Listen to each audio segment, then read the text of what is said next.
Actually, kasi siya, nung mga nakalipas na linggo, siya yung pinag-pray niyo. Tapos dinala ko sa office. Hindi niya alam kung anong ginagawa niya. Ibig sabihin, wala siya sa sarili niya. O Lord, ang kanya pong buhay nasa kamay mo na ngayon. Work and deliverance. Let your compassion and the anointing break the yoke. So, kumusta ka na ngayon? Eto na ako ngayon.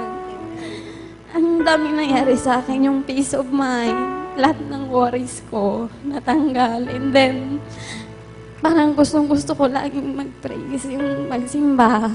Dati po, ang balang lakad ko na po, pag ganyan po kasi sobrang sakit na po Pag siya. ganun, masakit. Lakad ka nga dati kung paano ka lumakad.